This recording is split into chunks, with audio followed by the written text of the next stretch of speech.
Buenas tardes a todos. Hoy nos acompaña don Ernesto Ríos López, funcionario del Estado español especializado en comercio exterior. Ha desempeñado puestos de alta responsabilidad en el ámbito internacional. Entre ellos destaca su labor como consejero comercial de España en Pekín, donde trabajó directamente sobre el terreno en uno de los escenarios clave de la economía mundial, en China. Durante su carrera ha estado vinculado al Ministerio de Industria, Comercio y Turismo de España, así como organismos internacionales como la FAO de Roma. Su experiencia le ha permitido desarrollar un profundo conocimiento en los mercados internacionales, las dinámicas geopolíticas y las estrategias internacionales de las empresas. A lo largo de los años ha asesorado a empresas, analizado tendencias económicas globales y participado en foros especializados sobre geopolítica, con especial atención a la evolución de las relaciones entre grandes potencias.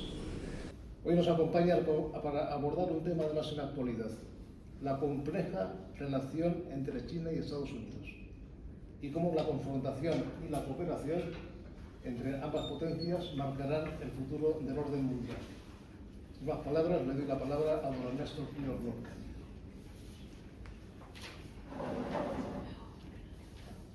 Buenas tardes a todos, queridos amigos de Cultura y Familia, de la Asociación Cultura y Familia de Alcobendas.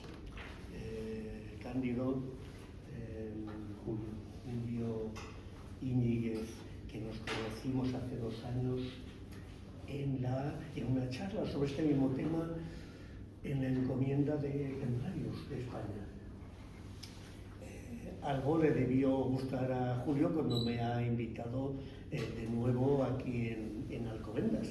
Y os digo en primer lugar que no me correspondía a mí estar aquí, sino a un becario mío en Pekín, que ahora mismo en estos mismos momentos se encuentra en el Pentágono dando una charla parecida a esta.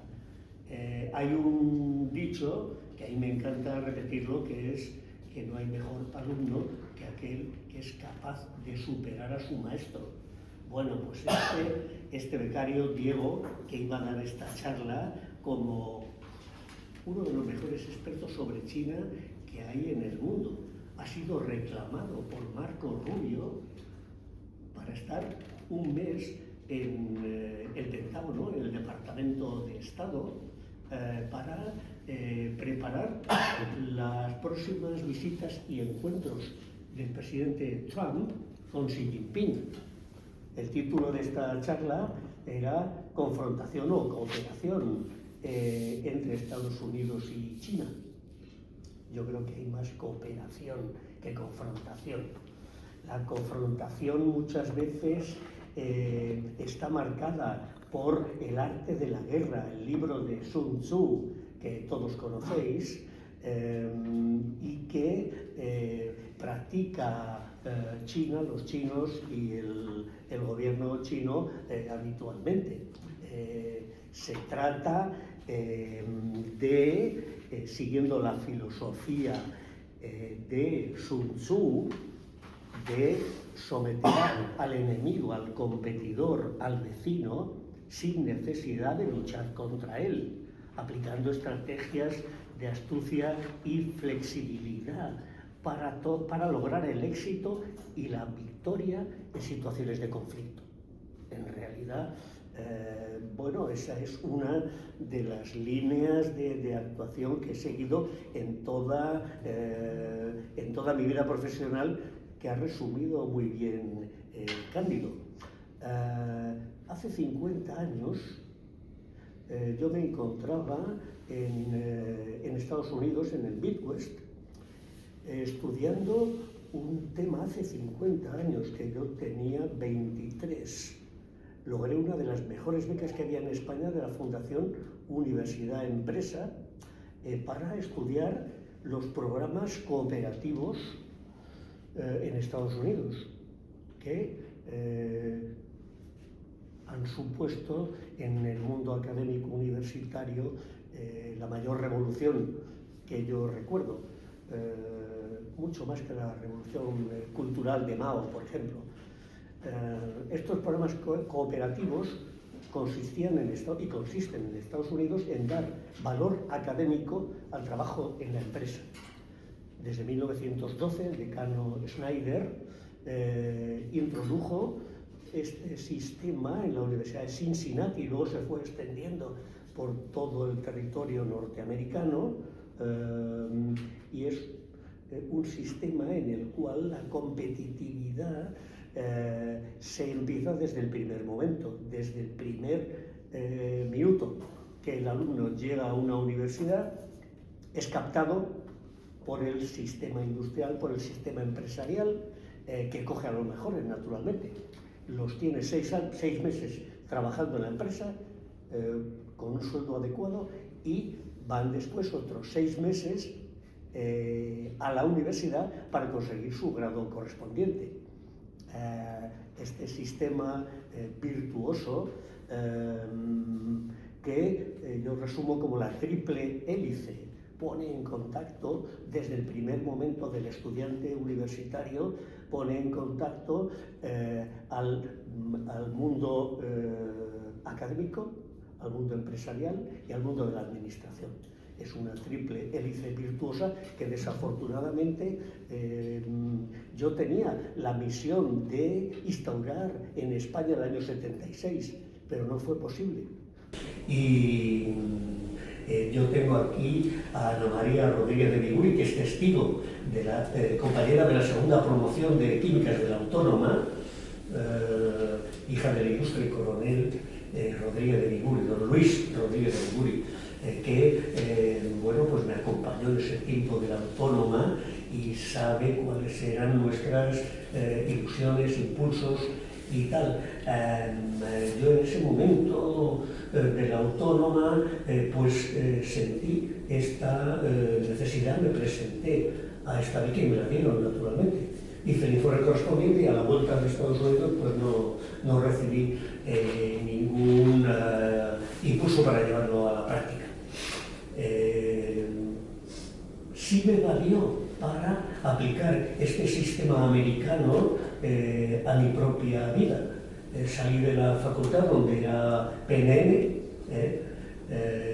como también Ana María, y rápidamente me metía a P&G, Procter & Gamble. Procter & Gamble, la empresa número 1 de productos de consumo en el mundo. Yo me apliqué a mí mismo, ya que no podía aplicarlo a mi país, pues me lo apliqué a mí mismo, salí de la universidad y me dediqué a vender detergente. Yo fui de la universidad, premio extraordinario, pero nacional fin de carrera, pasé a vender Ariel con mucho gusto, por supuesto, aplicando la triple hélice de poner en contacto universidad, empresa y academia, empresa y administración.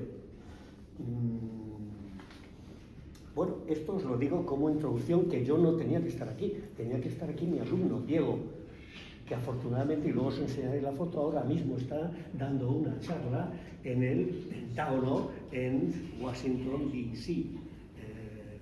No hay mejor alumno que el que es capaz de superar a su maestro, que modestamente he sido yo en Pekín 5 años, donde estuve destinado como técnico, como consejero comercial, del año 2012 al 17, en una etapa maravillosa de creatividad y de ayudas a las empresas. Hoy en día estamos como estamos, ya sabéis, la guerra de Irán, y hay que estar con el transistor o al segundo, porque cambian el instante político, geopolítico a nivel mundial cambia de un momento a otro, sobre todo estando en manos de un presidente como Donald Trump, que es un comerciante, un vendedor nato que cambia de un momento a otro. Por ejemplo, en este caso de China, que aparece callada en el burladero en esta guerra de Irán, digamos que hay una preparación, y me acaban de comunicar que habrá 4 encuentros en lo que queda de año de Donald Trump con Xi Jinping, las 2 potencias del mundo. Pues bueno, se coordinan a espaldas de tal, o detrás de las bambalinas, y son las que intentan gobernar y repartirse el mundo en la medida que pueden. Todos son intereses, desgraciadamente, y en este caso, pues es muy curioso, y os tengo que citar también esto para confirmar lo que digo, que os acordáis que a principio del año pasado, cuando tomó posesión Trump, estableció unos aranceles muy lesivos para todo el mundo, especialmente para China, con un 60%, lo cual, pues bueno, cortaba prácticamente el comercio de China con Estados Unidos. Esto ha sido un leitmotiv de Donald Trump desde siempre. En 2018, cuando tomó posesión de su primer mandato,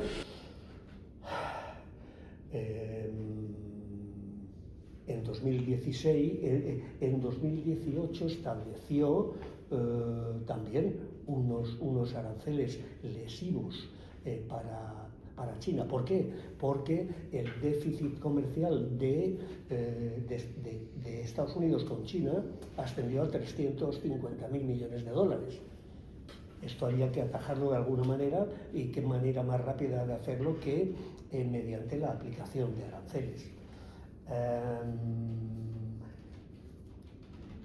Lo que yo os quería decir, los aranceles de 2025, los aranceles instaurados por Trump en 2025 fueron corregidos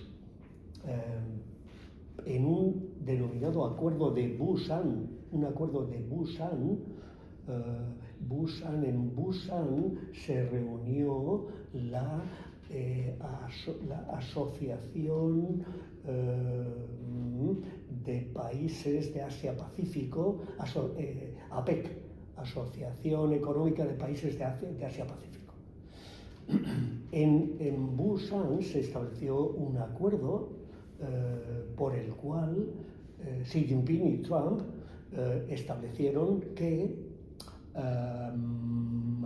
se iban a rebajar los aranceles para China un 10%, y que por parte de Estados Unidos se iba a controlar la exportación de fentanilo y sus precursores a Estados Unidos.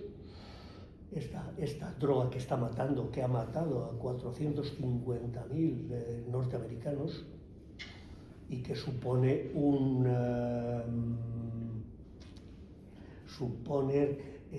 curiosamente, la historia se repite cuando no se ponen medios para ello. ¿Os acordáis las guerras del opio en el siglo XIX, que fueron causantes de un siglo de humillación para China? Las guerras del opio las promovió Reino Unido y supusieron un palo tremendo para el pueblo chino y para la economía china. Curiosamente, ahora se ha dado la vuelta, 150 años después, se ha dado la vuelta, y la utilización o el empleo del fentanilo en el sistema sanitario, y luego en la sociedad, en el consumo de drogas de Estados Unidos, pues ha provocado este desastre de 450.000 víctimas o fallecimientos debido a esta droga. China está promoviendo esto, está exportando principios activos para fabricación de fentanilo cuando no el producto en sí. Y esto lo intentó cortar Trump en la reunión que mantuvo con Xi Jinping el 1 de noviembre del 2025 en Busan. En esa reunión se llegaron a una serie de acuerdos, excepto en un tema que no salió a relucir en las conversaciones, que fue el tema de Taiwán. Taiwán es la clave de bóveda de las relaciones entre China y Estados Unidos. Taiwán. China, el gobierno chino, la República Popular China, tiene como objetivo clave, prioritario a medio largo plazo, año 2049, celebración del centenario de la creación de la República Popular China por Mao Zedong. El 2049 marca la fecha tope para que Taiwán, la isla de Taiwán, se incorpore a China continental. Con razón o sin ella, por la fuerza o por la diplomacia, pero Taiwán está marcado como un objetivo absoluto y prioritario para el gobierno y para el pueblo chino. Taiwán no se trató en Busan, no se trató en el acuerdo de Busan, pero se va a tratar en la visita que Trump realizará a Pekín a mediados del mes de mayo. Estaba preparada para abril, pero se ha aplazado al mes de mayo. Y habrá más encuentros de Xi Jinping con Trump. Uno de ellos en la reunión del G20 en Miami, en el territorio por excelencia del presidente de Estados Unidos. Bueno, pero yo os quería, esto ha venido a cuento de deciros que no me correspondía a mí estar aquí, sino a mi becario Diego, que va a venir muy fortalecido con esta estancia de un mes en Washington, en el Departamento de Estado y en el Departamento de Guerra, también, como se le llama ahora, ¿no? Y con la benevolencia de Julio y de Cándido y la de Cultura y Familia, y la de Cultura y Familia, y según me ha dicho Julio, invitaréis a Diego en los próximos meses. Claro que sí, en cuanto pueda él. Eso es. Entonces, ¿qué os iba a contar yo de mi llegada a Pekín? Yo estaba aquí en Madrid en una situación de confort muy buena, en una subición fantástica en el Ministerio de Agricultura, Fomento Industrial e Innovación se llamaba. También llevaba la Oficina Española de Variedades Vegetales, encargado de cultivos transgénicos. Esa situación de confort no me impidió pedir la mejor plaza que había en las oficinas comerciales, que era la plaza de Pekín. Y después de lucha y batalla, y por méritos propios, naturalmente, pues me dieron la plaza en septiembre de 2012. Yo me había preparado estudiando chino, en mi destino en Alemania, a la vuelta aquí del Instituto Confucio, y tenía pues 300 horas lectivas y un nivel de HSK, se llama el nivel de estudios de chino, el certificado es HSK. Hay nivel 1 a nivel 6. Yo tenía nivel 3, un nivel intermedio, es decir, que no sabía nada. Hay muy curioso, es un dicho y es cierto además, que una cosa es tener el máximo nivel certificado de chino, HSK6, y otra cosa es hablar chino y que le entiendan a uno. Son dos cosas muy distintas. Yo tenía mis jefes en Pekín, tenían ese nivel HSK6, pero no se atrevían a abrir la boca. Yo abría un poquito la boca porque llegué a tener 4 profesoras de chino. Yo me metía a tope en la vida y en la realidad china,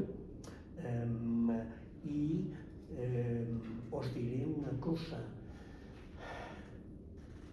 Se me ocurrió un truco para mis negociaciones y mis actuaciones allí oficiales, profesionales, en la Embajada Española en Pekín. Me aprendí el himno chino a capela. Es un himno duro, durísimo, que creó un seguidor de Mao en el año 49 y que se titula Tianjin. Es un himno que os voy a leer algunos párrafos. Os lo voy a poner después, no os libráis de que os lo ponga. Chilai, Chilai, Chilai. Chilai es a las armas. Y os voy a leer algunos párrafos y os lo voy a poner enseguida para animar un poquito el ambiente.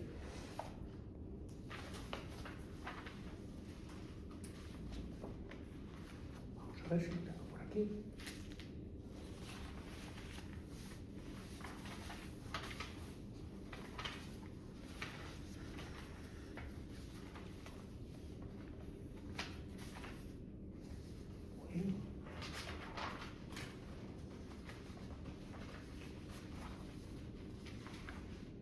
Sí.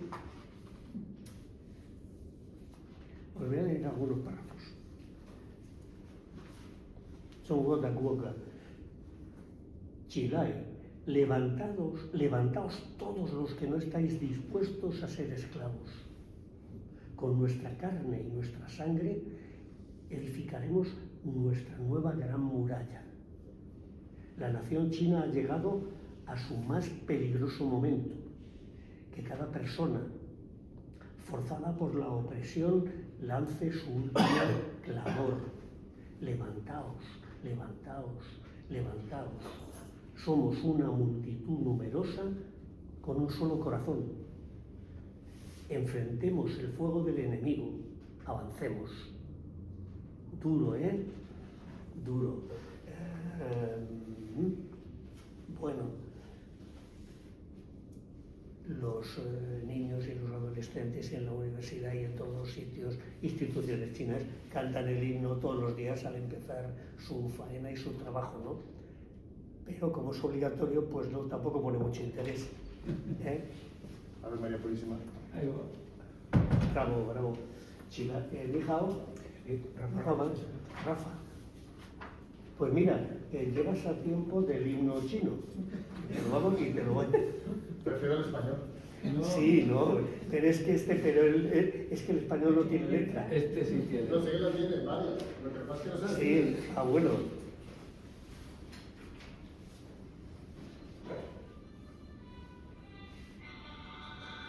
Con permiso, ¿eh? Es un minuto.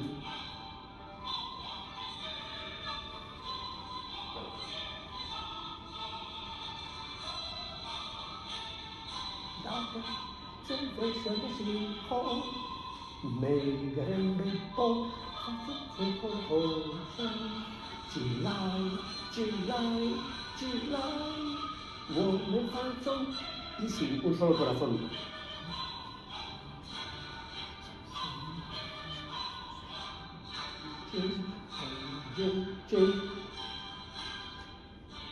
Chilai. A las armas.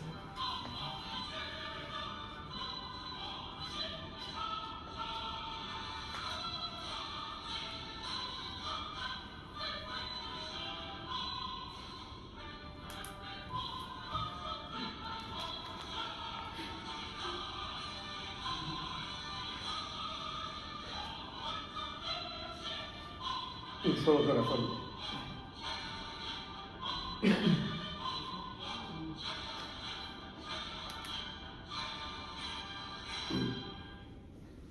Disculpadme, pero es que lo creía necesario. 1.400 millones trabajando como un solo corazón. Esa es la lección de este himno. Por eso nos ganan, por eso nos están ganando. Ese es el resumen de la cuestión. Bueno, pues se me ocurrió con mis profesoras, perdón. ¿Puedo hacer una pregunta ahora? Sí, claro. La cifra de 1.400 millones Sí. de habitantes hace tiempo que está cuestionada, que dicen los estudios más astutos que como mínimo le tienen que restar 120 millones. Claro, o no se sabe. Es una pregunta muy procedente, porque todas las estadísticas es un acordeón. La administración china es un acordeón, dependiendo según y cómo se ensancha o se acorta. No se sabe. Es muy procedente esa pregunta porque en todos los datos económicos, sociales, etcétera, no hay ninguna fiabilidad de la administración china. Es a pura conveniencia, de verdad. Pero Así eso también que, se podría aplicar a Estados Unidos el tema del censo, ¿no? O sea, es decir, o no tanto. No tanto. Bueno, no tanto porque China es, pero... no tanto. No tanto, de verdad, ¿eh? Pero es un dato que es maneja, o sea, es decir, que se maneja con, como dices, en China con una cierta, ¿no? Flexibilidad, entre otras cosas porque Oportunidad, el segundo hijo estaba prohibido hasta hace muy poco. En China. Y en China, y se han sacrificado millones de niñas porque no era conveniente tal, o sea que, ojo, y el mundo rural chino, por decirlo suavemente, está todavía en la Edad Media. O sea, el mundo rural, China es como una cebolla, con túnicas, con capas, y bueno, lo que está al exterior es lo bonito, lo elegante, la costa de Shanghái a Cantón, a Guangdong, y lo demás ha sido durante los años 80-90 un bombeo de mano de obra del mundo rural a las grandes ciudades para levantar la gran China. Esa es la verdad, aquí se puede decir la verdad, porque este señor, que parece chino, que tiene fisonomía china y que es un gran amigo Chan, nació en las Islas Mauricio y está aquí en Alcobendas y le saludo muy cordialmente, un buen amigo Chan, o sea que podemos decir las cosas. Y esa pregunta es muy procedente. Lo que pasa es que bueno, no es políticamente correcto y lo que hay pasa lo que pasa. Por ejemplo, este libro que tengo aquí, que es un libro magnífico, pero tiene un par de capítulos que están vendidos a la causa del Partido Comunista Chino y del gobierno chino, en concreto en lo que se refiere a derechos humanos. Y a partidos políticos, y al cuidado y a la protección de minorías, cosa que son tres aspectos que todavía la administración y el gobierno de China tiene muchísimo que avanzar y que hacer y que convencer al mundo. Por ejemplo, el otro día, curiosamente, una nueva corresponsal del País, del periódico El País en China, Inma Bonet, hija de Pilar Bonet, publicó, ya después no ha vuelto a publicar nada más, el 13 de marzo, un resumen de la Asamblea General del Partido Comunista Chino que se celebró a principios de mes en Pekín. Madre mía, el plan quinquenal y todo esto está muy bien, pero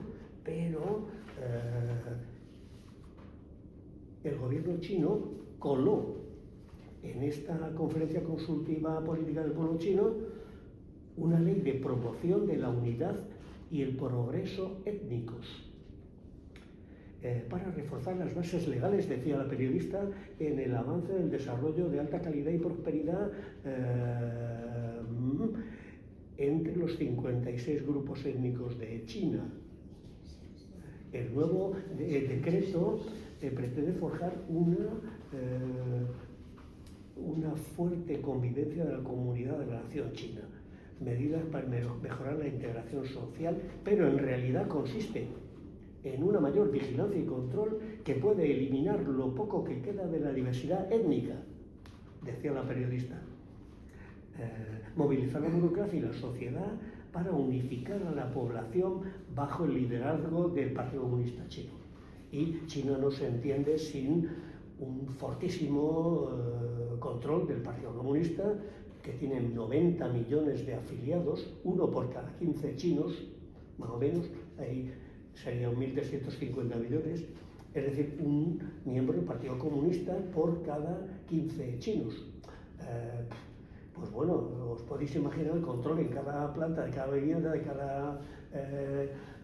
cada edificio, pues hay un control estricto y tal, pues bueno, es un solo corazón, como decíamos aquí, pero un solo corazón del partido. Y bueno, forma parte de la idiosincrasia y de la potencia de China como país. Todos trabajan y marchan y piensan en la misma dirección. Es la orientación, la marcha que le espera a la humanidad, a Occidente, a otros países. Pues en fin, esperemos que no, pero de momento nos tienen comido la cartera y el donus y nos van ganando, sin duda de ningún género.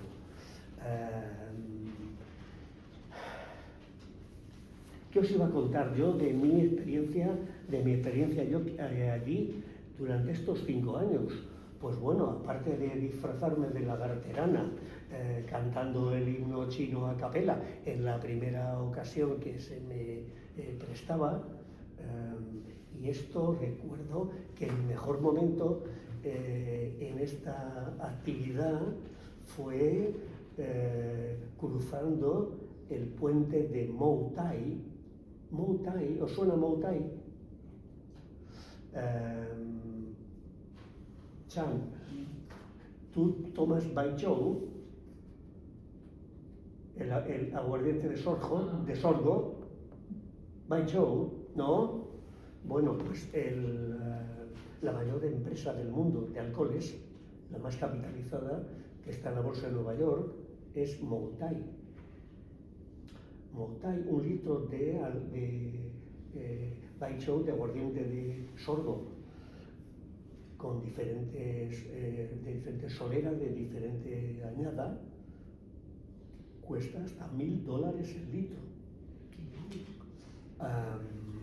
Es la mayor empresa del mundo de alcoholes, la más capitalizada. Mou Tai. En Mou Tai vi una cosa increíble que recuerdo todavía, que se me quedó grabada, que es una estatua de Zhou Enlai de 12 metros de altura, dorada, increíble. Zhou Enlai fue el ministro de Exteriores de Mao, queridísimo por el pueblo, homosexual, una formación extraordinaria, cultural e intelectual, Zhou Enlai. Y no pregunté si es que era de la zona o era tal, pero tenía un monumento de 12 metros de altura dorado. Bueno, Mou Tai fue uno de los episodios de la larga marcha de Mao más duros que tuvo. Le costó 2 meses de cruzar el río Mou Tai. Estábamos invitados, consejeros de Pekín, a visitar, esto está más bien al sur, cerca de donde nació Mao. Mao nació en Changsha. Changsha es una zona selvática subtropical del sur de China. Yo siempre pensé que Mao había nacido en, yo qué sé, en la meseta o en el centro de China, ¿verdad? Nació en una zona subtropical con una selva donde comenzó su guerrilla. La guerrilla de Mao comenzó amparada en la selva de la zona donde él nació, Changsha. Por cierto, Ana, ¿te acuerdas que en el año 74 quisimos preparar el viaje fin de carrera a Pekín, a China? Y yo recuerdo que la embajada china estaba establecida en el Hotel Palace y allí tuvimos que ir Vicente Bosque y un servidor que tal, intentamos, hubiera sido una cosa terrible, porque estaba en pleno apogeo la revolución cultural y no sé dónde hubiéramos terminado. A lo mejor cortando caña abajo en las provincias del sur. Pero eso sucedió y pasó. Entonces, lo que os iba a contar con el paso de Moutai, a las 11 de la noche, después de una mesa y cena y sobremesa con los directivos de esta firma, el presidente de Moutai se le ocurrió rememorar el paso de este puente por el Gran Timonel y pasamos el puente y naturalmente yo en ese momento le canté el himno chino, por supuesto, con gran pasión y habiendo tomado unas copas de Baijiu previamente, con lo cual me salió redondo. Y entonces me dijo el presidente de Moutai: usted muy bien, le agradezco mucho este detalle y tal. ¿Usted cómo se llama? ¿Cómo me llamaba yo en aquella época? Aquí nos cambiamos los nombres a conveniencia, ¿no? Ríos López de Ayllón me puso la secretaria de mi jefe, Wang, naturalmente un espía del Partido Comunista Chino, en la embajada, me puso un nombre, Luo Ruyen. Luo Ruyen se traduce como nieve benefactora de primavera. Ese era yo. Nieve benefactora. Os podéis imaginar cómo iba yo presentándome y cantando el himno chino a capela. Luo Ruyen. Entonces no le gustó nada al presidente de Moutai. No, a partir de ahora, después de esto que ha hecho usted, esta actuación suya, usted se va a llamar Lao Luo, y ese es mi nombre actual en chino, Lao Luo, que es bueno, me perdonéis viejo profesor venerable como don Enrique Tierno Galván, vamos, y muy orgulloso que estoy de ello, Lao Luo. Tengo que confesaros que llegué allí con otro nombre que tampoco es malo, que es Jaén, río beneficioso también, ¿no? Jaén, y esto me pareció a mí muy bien antes de ir allí, porque Jaén, digo, muy bien, ríos, Jaén, aceite de oliva, para vender aceite de oliva allí extraordinario, Jaén. No le gustó a Juan y me lo cambió rápidamente por nieve benefactora de primavera, que no os digo nada, estuve 2 años allí con ese baldón, con ese pendón colgado. Sobrevivía todo ello. Y además con mucha holgura y mucha satisfacción. ¿Qué os tengo que decir antes? Os tengo que decir, bueno, yo sufrí, fíjate, llegué allí ya con 60 y pico años, año 12, con 60, y ya bastante rodado, por el mundo de la triple hélice y todas estas cosas que os digo. Y sin embargo sufrí un choque cultural tremendo, terrible al llegar allí. Terrible. Yo sabía algo de chino, pero ahí te da igual, porque no te entienden nada. Porque no, el chino es un idioma de tonos, y si tú los tonos no los tienes cogidos de pequeños, te da igual. Es que mejor que no abras la boca, hombre, un poquito. Pero el choque cultural es tremendo. Y luego el metro de Pekín. Yo no entré entré una vez y salí corriendo. Volví a los 3 meses al metro de Pekín. Porque te arrollan. Uno viene aquí rodado desde pequeñito el metro de Madrid, pero no tiene nada que ver. Como si los 1.300 millones estos de tal, pues estuvieran por allí viajando por el metro de Pekín. Pero no obstante conseguí superar todo eso. Vamos a ver, os tengo que contar una anécdota. Yo allí llegué en septiembre de 2012. Para que veáis la fuerza de China, en agosto de 2012 yo estaba en el Ministerio de Agricultura, en mi zona de bienestar. Ya tenía el destino, la plaza para ir a Pekín en septiembre de ese año. Pero en agosto llegó por Madrid un señor que decían que, y lo era el más rico de China. Se llamaba Zhong Qinhuo, agosto 2012. El mes de agosto en todos los ministerios de Madrid, digamos que están todos cerrados o en actividades mínimas. Bueno, el ministro de la época, que era Miguel Arias, me ordenó atender a este señor y organizarle una feria dentro del ministerio, presentándole todo tipo de productos que se pudieran exportar allí, perecederos, no perecederos, textil y de todo, industrial y todo lo que fuera. Y le tuve que organizar a este señor a mediados de agosto pues una presentación. Zhong Qinhuo. Claro, no me esperaba yo que a la vuelta a Pekín este señor también fuera por la oficina comercial exigiendo, con derecho de pernada, nunca mejor dicho, y arrebatándome a mi secretaria, lo más querido que yo tenía allí en la oficina, a Lisa Wang. A Lisa Wang se me la llevó este señor sin ningún motivo, y yo pues tuve que pasar por ese trance tan penoso. Zhong Qinhuo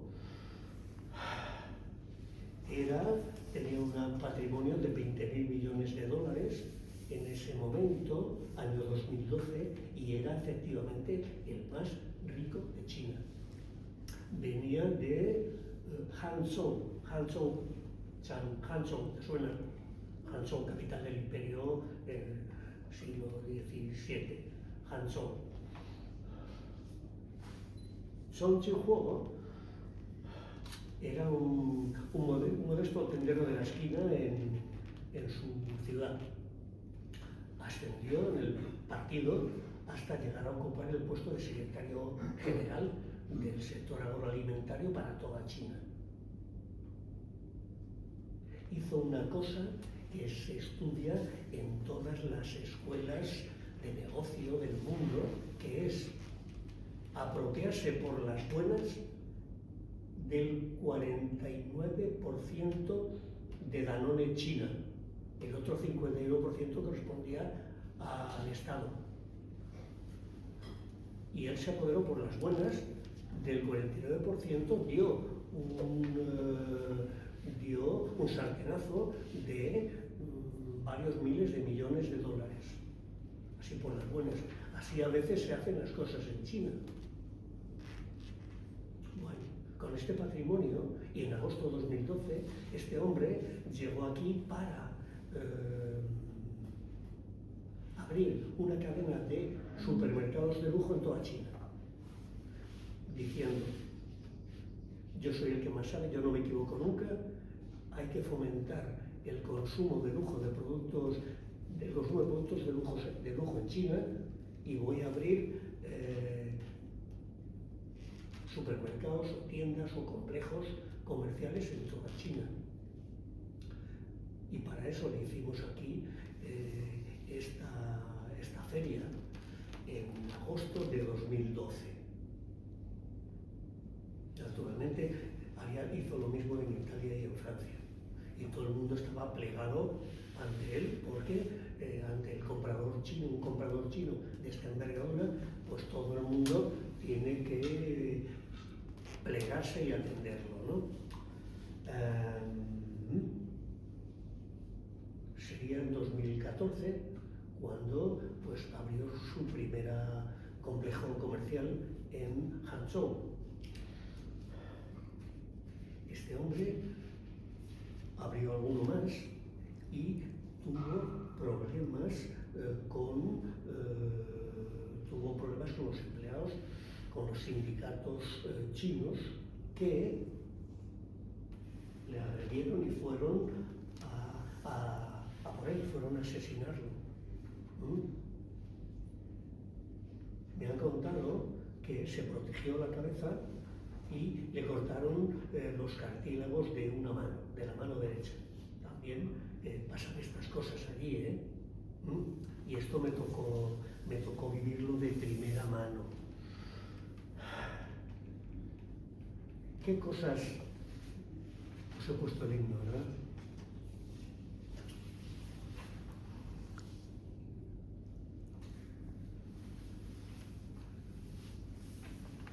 ¿Qué más cosas os tengo yo que contar?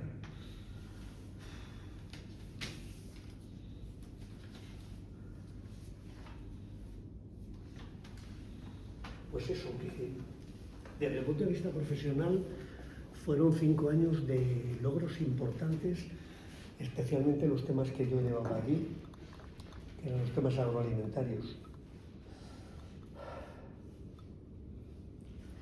Es muy difícil lidiar con el Departamento de Aduanas chino, con AXIC. AXIC se llama el departamento del gobierno chino que te controla, te admite y te deja exportar o no determinado tipo de productos. En mi época conseguimos la autorización para exportar carne de porcino de España a China. Tal éxito consiguió el asunto que se ha llegado a exportar 1 millón de toneladas de porcino, de carne de porcino, de España a China, el 20% de la producción nacional. China, el gobierno chino, a cada país, a cada tercer país, le va regalando en cuentagota aquellos productos que puede exportar a China.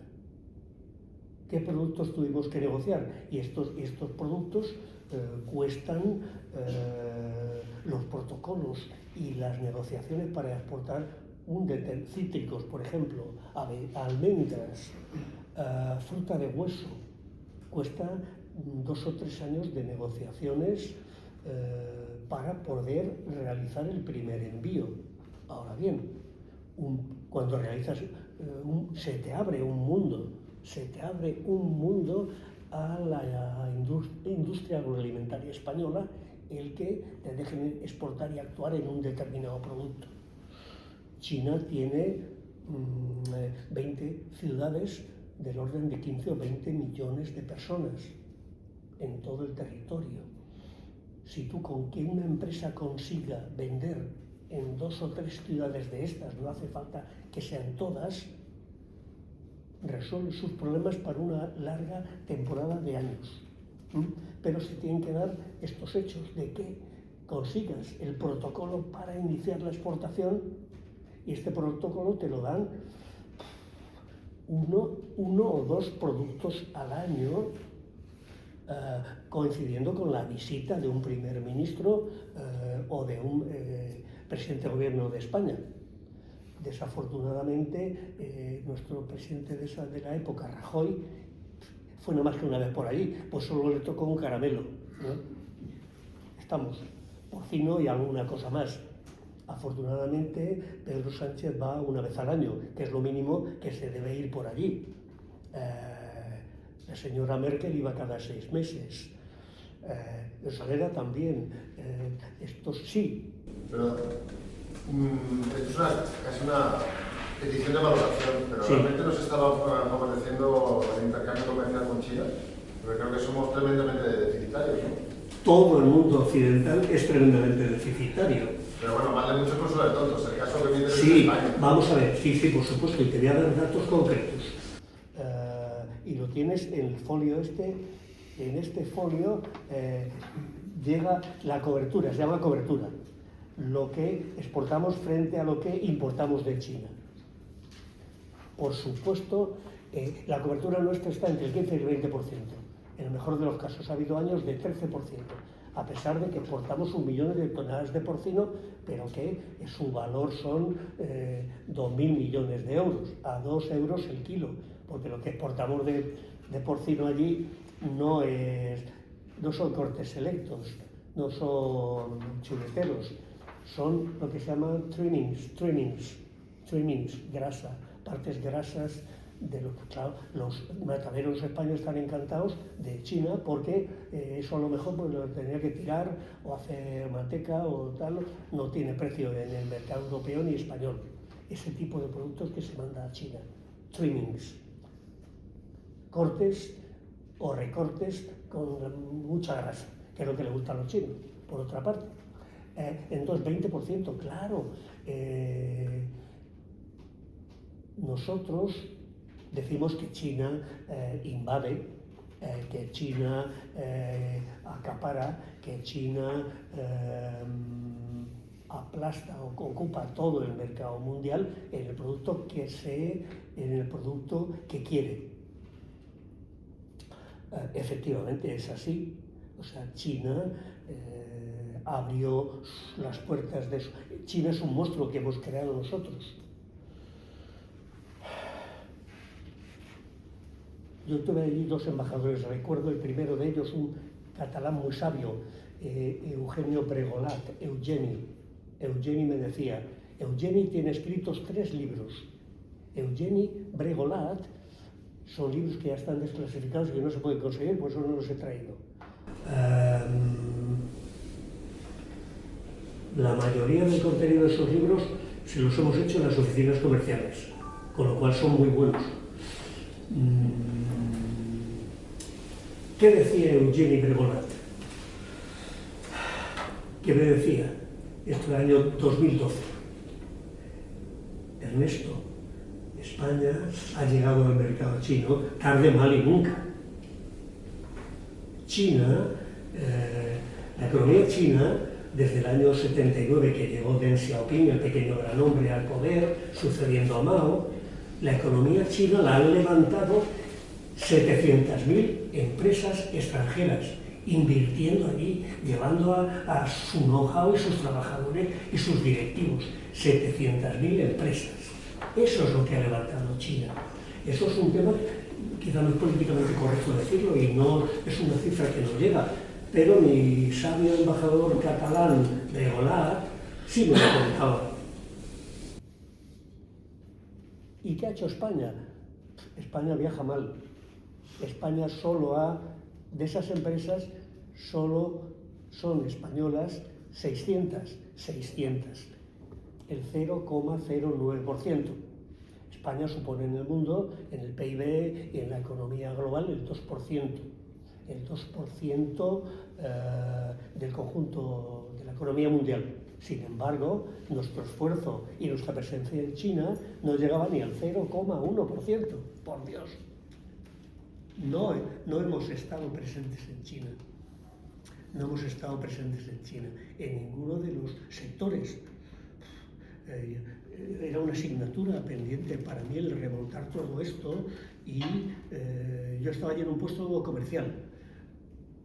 con el consejero de Agricultura formamos un equipo brutal, extraordinario, que trabajábamos como un solo corazón y conseguíamos protocolos y conseguíamos empresas que exportaran allí hasta el punto de llegar a exportar 1 millón de toneladas de porcino, que eso es una cifra increíble. A pesar de todos, vino, aceite de oliva, es muy difícil el mercado chino, pero una vez que abres brecha en aceite de oliva, fuimos los primeros y tenemos pues, la posición número 1, por supuesto. El problema es que los chinos no saben qué hacer con el aceite de oliva.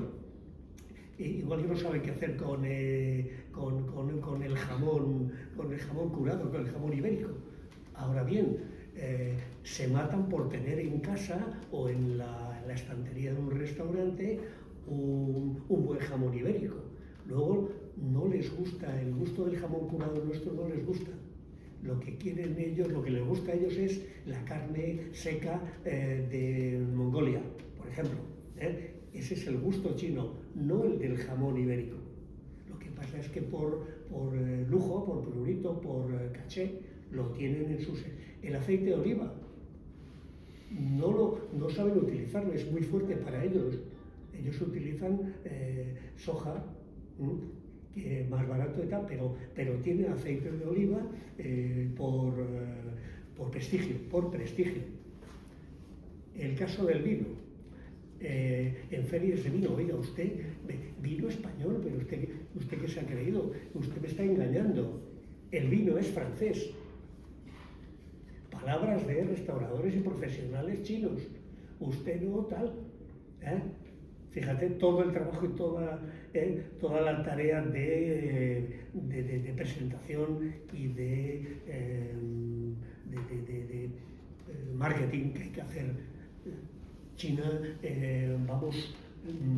tenía razón el embajador Bregolat, no hemos llegado allí todavía. Fíjate los porcentajes. Y China es un monstruo que nos come, o nos ha comido ya, o nos está comiendo, y ya no solamente no es una cuestión de juguetes, zapatos, textiles, no, ni de paneles solares. Ahora son productos de alta tecnología, semiconductores, chips y productos de altísima tecnología en los que está superando o ha superado ya a Estados Unidos. A pesar de lo cual, Estados Unidos no tiene más remedio que cooperar, confrontar o cooperar. Ese es el dilema de Estados Unidos. Y Trump, que es un negociante, pues está dispuesto a cooperar, porque no tiene más remedio. Pero fíjate, estas cifras son apabullantes. La verdad es que, claro, a la opinión pública no le vas a andar con esta flagelando a la población, mire usted, esfuércese usted, con un mercado te lo tienes que ganar. Y China es muy duro, por el idioma, por el choque cultural que yo sufrí allí, por ejemplo, y todas estas cosas. Y hay que cantar el himno a capela, que eso es muy ilustrativo y muy importante. Estamos. Muy buenas preguntas. Rafa, se llama Rafa. ¿Alguna más?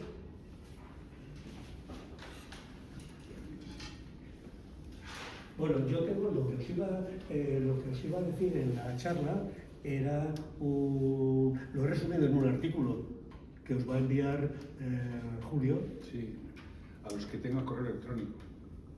Creo que me ha salido bastante redondo el artículo y tenía aquí para leer los 50 folios. El artículo, con permiso del artículo, lo publica la revista La Voz, ¿cómo es? La Mirada Norte.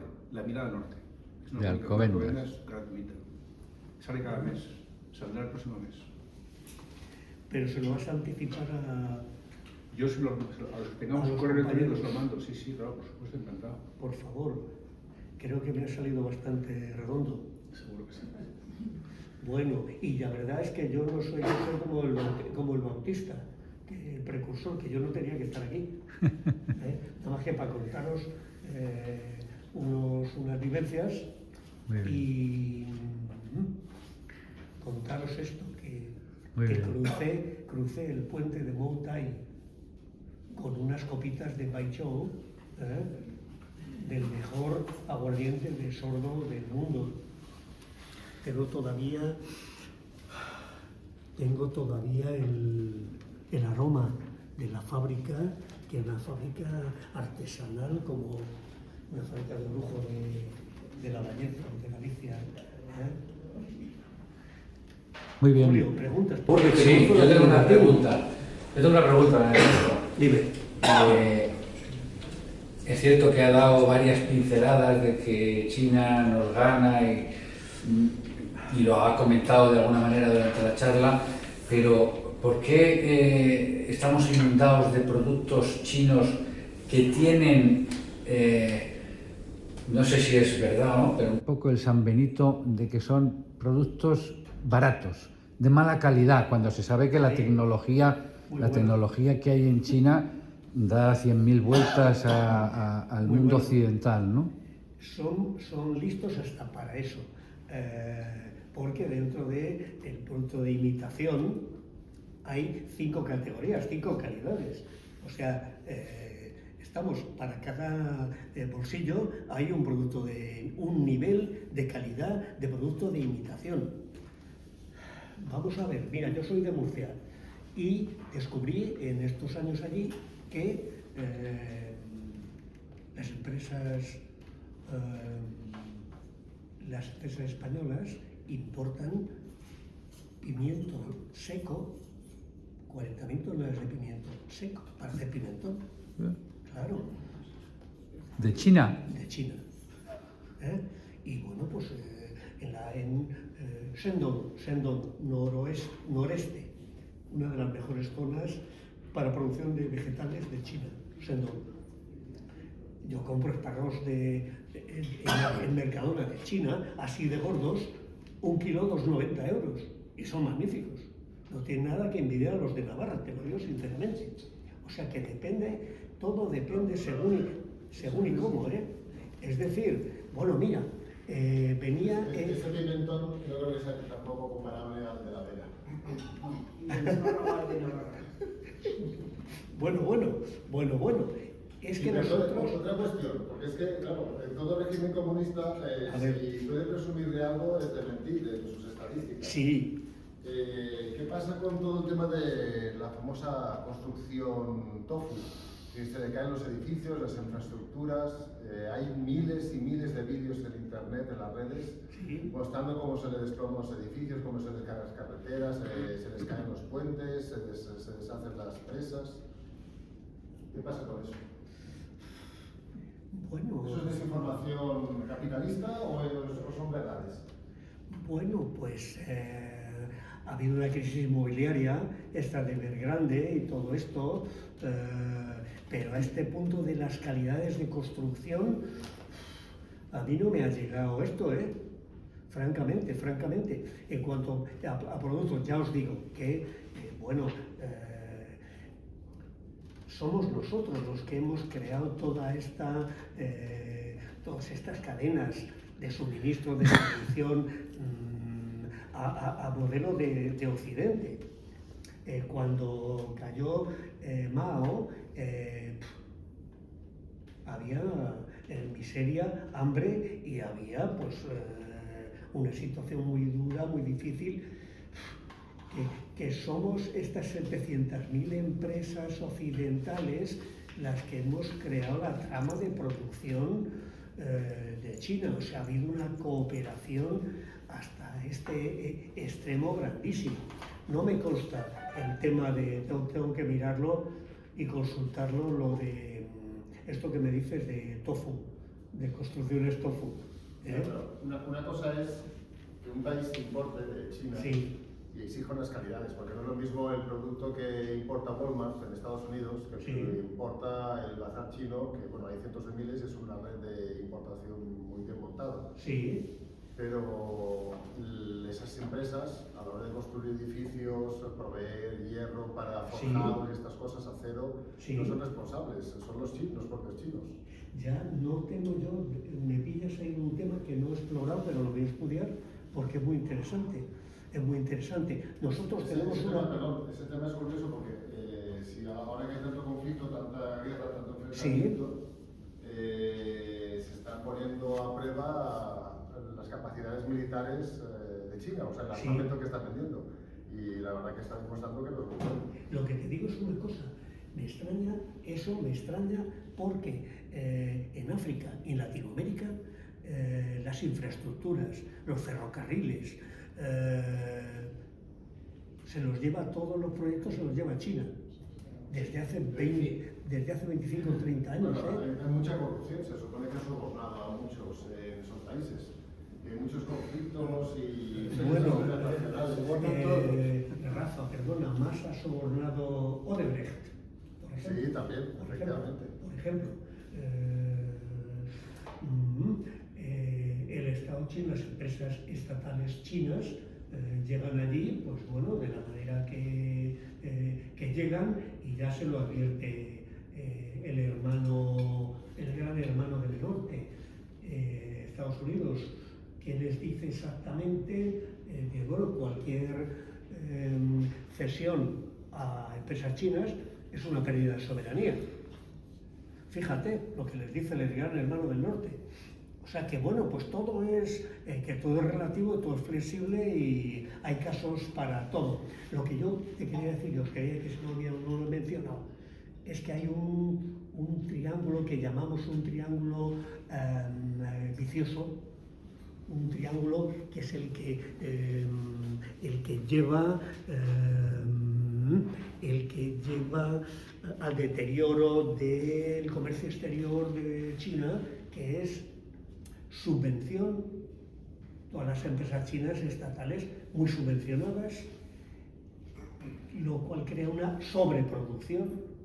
Esa sobreproducción tienen que exportarla por narices, y eso crea a veces en el mundo, eso ha pasado con el acero chino, con los paneles solares, provoca dumping, hundimiento de precios en el mercado mundial. Los chinos arrasan y han tenido muchos procedimientos antidumping por ese motivo.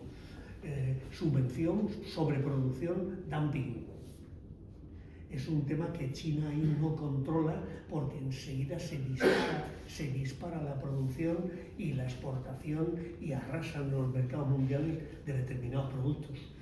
Eso sí, es una constante en las últimas décadas de los productos chinos, especialmente acero y paneles solares.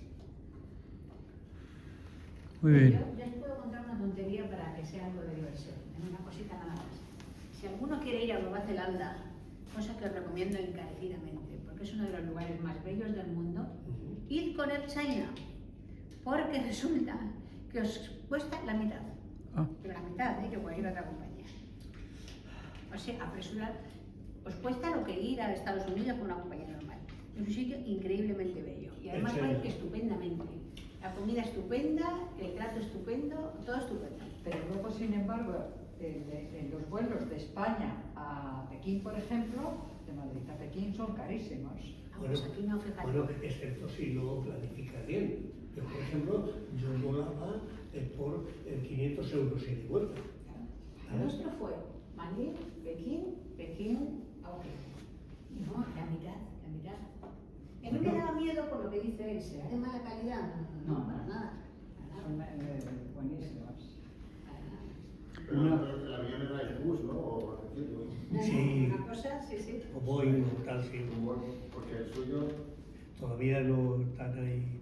Lo que les falta. Una pregunta. A ver, hemos tenido hace unos meses un conflicto que ha tenido mucha repercusión, el tema de Groenlandia. Entonces, algunos analistas decían que Trump lo que quería evitar es que la riqueza en minerales que hay en Groenlandia se la quedara China. y entonces pues que es una parte de... ¿Cómo está eso? Vamos a ver. Y también, también todo el tema de las riquezas, minerales, tierras raras y todo el asunto ese que parece que ellos controlan mucho. Pues te agradezco la pregunta porque es mi especialidad, que yo estudié geoquímica. ¿Te acuerdas? No. Ana María, yo estudié geoquímica. Bueno, pues fíjate, si nos hubiéramos... yo tenía un profesor magnífico de l'École Polytechnique de Montreal, que se llamaba Ramón Coy. Bueno, estábamos, eran años 70, quizá eran años muy pioneros y muy tal para lo del tema de... Vamos a ver, China tiene el 70% de las reservas mundiales de lo que se llama tierras raras, que en realidad son 20 elementos químicos muy minoritarios, muy tal, que son clave para la fabricación de chips. Pero se usan los lantánidos y todo aquello. Lantánidos y translantánidos, claro. Se sigue usando. Claro, para todos los... Absolutamente, son 19 elementos químicos, lantánidos y translantánidos. Deja de beber poquísimo. Claro, pero China tiene yacimientos sedimentarios, que es donde se concentran estos minerales, estos elementos tan minoritarios. Y luego, por otra parte, desde hace 30 años ha acaparado su presencia en países africanos y latinoamericanos para completar lo que le falta del otro restante 30%. Groenlandia también tiene, y Ucrania, claro, todos van a lo que se denomina tierras raras. ¿Perdón? Es cierto que nosotros teníamos... Claro que tenemos. ¿Dónde? Claro que tenemos en toda la zona de, por ejemplo, granitos de la zona de Zamora y Galicia. Hay tierras raras, hay minerales que contienen tierras raras. ¿Sí? Wolframio. Bueno, el wolframio ya no es tan raro, eso era la Guerra Mundial, la Segunda Guerra Mundial, los tanques, ¿no? Para el ejército alemán, ¿no? Wolframita. Wolframita no es un mineral, pero fíjate que yo estudié ese tipo de cosas. ¿Te acuerdas, Ana María? Hice geoquímica. Y estudiamos... Muy bueno fue el tuyo, muy bueno. Sí, pero... de una manera espantosa. Ya, cuando uno se pasa de pionero o de visionario o tal, pues también falla. Y luego me tuve que dedicar a vender a Ariel, pero con mucho éxito. Yo te digo sinceramente que en esa época, años 76, 77, este detergente de la bolita, de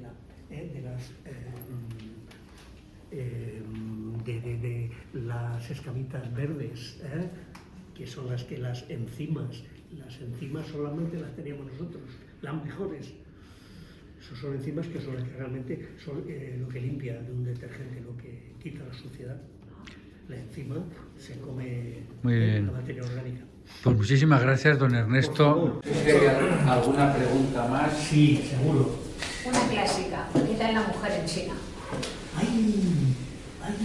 Mira, Aurora me acompañó todos mis destinos en el exterior y la agradezco muchísimo porque fue el soporte de todo.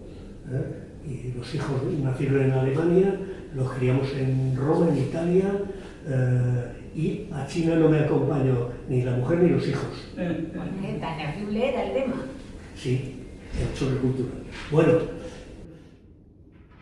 os he dicho que tuve 4 profesoras de chino, en la edad más peligrosa de la mujer en China, los 28 años.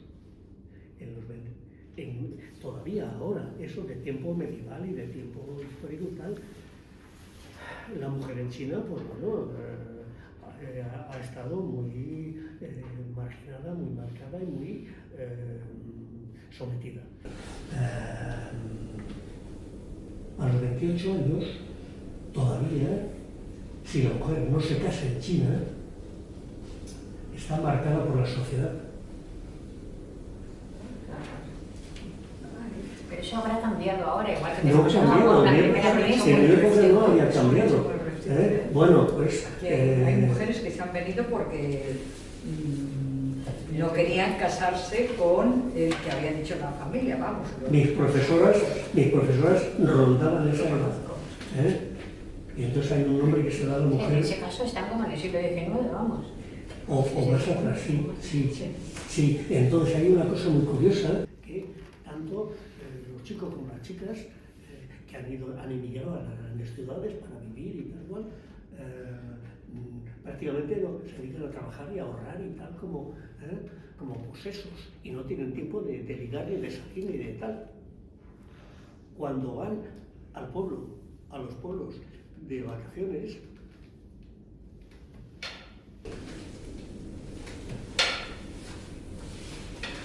contratan una novia o una pareja o un parejo para decir que tienen alguien. De verdad, parece mentira. En ese aspecto pues hay un problema tal. Entonces a la mujer en esa edad que no se ha casado se la llama Shen Nilu. ¿Eso qué significa? Virgen. Bueno, Bueno, no tiene nada de malo, tiene bueno, pero lo que te quiero decir, esa es mi experiencia allí.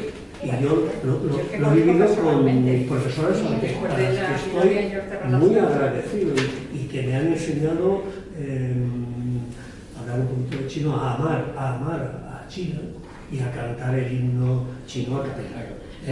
Disculpadme por el himno que no tal, pero os he cargado ahí con un tema que yo no soy el que tenía que estar aquí, y eso es la mejor noticia que os puedo dar. Invitaremos a Diego. Exacto, el auténtico, el comunicador, el que conoce, quiere a China como nadie, es Diego. Y vendrá... Este señor debe de ser el que hizo un podcast en el canal Yoguri Sabat. Lo tenéis en YouTube, muy interesante. Este chico, bueno, este señor, para ser un chico. Este hombre dijo que el día estaba 19 años en China, coincide con tu Diego, y Diego no es un nombre corriente, debe ser el mismo hombre. No, si ha estado 19, este año ha estado menos. Hasta las 9. Pues este dijo 19, se Bueno, llama Diego. es que, bueno, hay pocos españoles en China, pocas empresas, pero bueno, algunos muy destacados.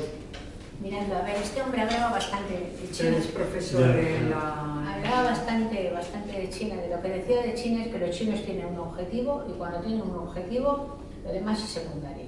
Eso decía. De todo el podcast se me quedó eso. Sí. Que eran gente muy práctica y que no se andaban con tonterías. Se veía que ir por algo y fuera. Eso es lo que se me quedó. Bueno, Sí. ¿Es esto cierto? ¿Es así que los chinos son tan materialistas? Absolutamente. El arte de la guerra, Sun Tzu. Por las buenas o por las malas.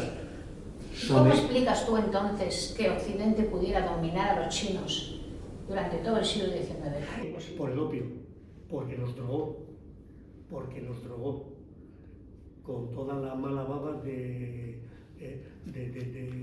Gran Bretaña. El Imperio Británico conquistó toda la costa a base de drogar con opio. Claro, esas guerras del opio, absolutamente. Ahí dejó liquidado a la población a base de opio. Ahora tenemos que pagar todo eso con fentanilo en Estados Unidos. Las guerras del opio, el siglo de humillación. tipo de drogas aquí. El siglo de humillación, el opio. Eso fue el opio absoluta. Es increíble, ¿no? Pero así fue y así pasó. Una pequeña anécdota. Un alumno mío que estuvo en China haciendo un tiempo, un intercambio universitario, venía asombrado porque sus compañeros chinos el tiempo libre no lo dedicaban a hacer deporte y no lo dedicaban a salir con los amigos, no lo dedicaban a estar en una cervecería, sino que lo dedicaban a estudiar. O sea, es que era todo centrado en lo que era el estudio. Has tocado un punto muy bueno. Es la cultura china. Eso es. Tengo el mismo. Esfuerzo. Sí. Esfuerzo. Trabajar, esfuerzo. Bueno, hay una cifra aplastante que es que todos los años entran en las universidades chinas 10 millones de estudiantes. 10 millones de estudiantes.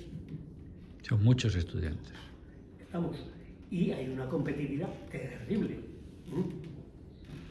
O sea que bueno, Tienen que ser los mejores. Claro. Claro. Una última pregunta. Tenemos también otro país emergente con muchísima población que es India. India. ¿Cómo se las van a componer China e India? ¿Los indios Bueno, son ahí- parecidos a los chinos o son muy diferentes o qué puede pasar? Ahí tienen Cachemira entre medias y tal. Y lo que pasa es que India es más abierto, más democrático. Y sus élites ya están repartidas por las grandes empresas internacionales. Ha salido antes China. India es un gran país, un grandísimo país. Fíjate, estamos en 3.000 millones, más la potencia financiera. El mundo se ha desplazado ya hace tiempo hacia el sudeste asiático. Es el sudeste asiático el que manda y hay que estar ahí. Y España no está todo lo que debiera. Porque hay que sacrificarse, esforzarse, viajar, estar allí, invertir y todas estas cosas que queréis que os Nosotros diga. somos la residencia y el parque temático de Europa. Bueno, ¿Qué le vamos a ver? eso le pasa a todo Sí, el mundo. y encima quería proponer el turismo sanitario en España, que ya lo hay, ¿eh? Sí, pero muy poco. Yo que he trabajado en eso, lo intentaron arduamente y no lo han conseguido. Claro. Y me lo comentaron y dije, no sabéis ni lo que vais a hacer. Me gustaría seguir continuando la conversación. Muchísimas gracias, don Ernesto. Son las 8:30. Ruegan que abandonemos la sala hacia las 8:30. Estáis todos invitados a la próxima conferencia que va a ser repartido un papel de don Emilio Churico Salinero, el cambio climático, ciencia y controversia, en el próximo mes de abril, después de la Semana Santa, primero de la Semana Santa. Esto será en viernes, así como hasta ahora hemos tenido todas las viernes jueves, esta será el viernes 17 de abril. Estáis todos invitados. Muchas gracias. Muy bien.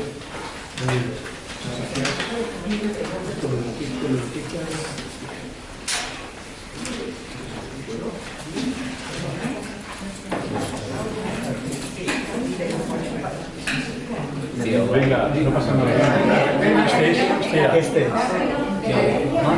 Este es Diego. Pues el que lo ha sustituido ha superado al original, por mi parte. Muchas gracias. Ahora mismo, en este momento, estamos en el Pentágono. De 15 años no había nada, pero se ve que ha habido andaluz. Y esta gente como la madrugada. Hola. Nos vamos.